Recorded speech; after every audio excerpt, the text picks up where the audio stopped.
పాడల్ tennis నయా concept. పూర్తి వివరాలకు చదవండి రేపటి Sakshi Hyderabad edition.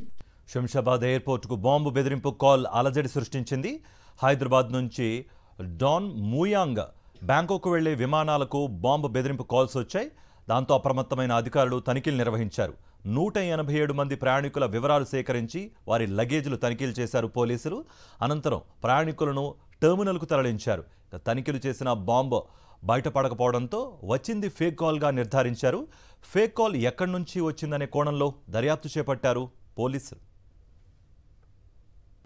Right, శంషాబాద్లో bomb బెదిరింపు కాల్కు సంబంధించి మరింత సమాచారం మా ప్రతినిధి సుష్మిత అందిస్తారు. సుష్మిత, ట్రాఫిక్ మనం చూస్తున్నాము. ఇటీవల కాలంలో ఎయిర్పోర్ట్లకి బాంబు బెదిరింపు కాల్స్ వస్తున్నాయి. అయితే ఇవాళ ఉదయం రాజీవ్ గాంధీ అంతర్జాతీయ విమానాశ్రయానికి కూడా మరోసారి బాంబు బెదిరింపు కాల్ వచ్చినట్టుగా కూడా తెలుస్తుంది. NOK Air DD 959 హైదరాబాద్ నుంచి బ్యాంకాక్ వెళ్లే ఏదైతే సంబంధించి విమానాశ్రయంలో విమానానికి బాంబు బెదిరింపు కాల్ వచ్చినట్టుగా కూడా చెప్తూ ఉన్నారు. అయితే వెంటనే కూడా తనిఖీలు చేసినట్టుగా కూడా తెలుస్తుంది. ఆ విమానాన్ని పూర్తిగా అందులో ప్రయాణికులు 187 మంది ఉన్నారు.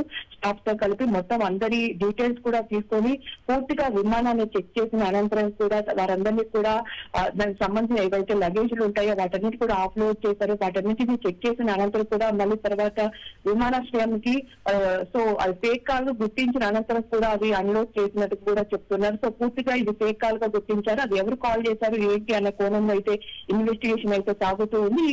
ఏదైతే విమానాశ్రయానికి అయితే ఇప్పుడు వచ్చిందో వారందరూ కూడా ప్రయాణికుని ప్రస్తుతం విమానాశ్రయంలో ఉంచినట్టు కూడా చెప్తున్నారు. సో పూర్తిగా కూడా తనిఖీలు నిర్వహించిన అనంతరం వారందరినీ కూడా మళ్ళీ తిరిగి పంపించి వేస్తామని కూడా ఎయిర్పోర్ట్ అధికారులు చెప్తున్న పరిస్థితి కనిపిస్తున్నాయి. కార్తీక్. రైట్ సుష్మిత.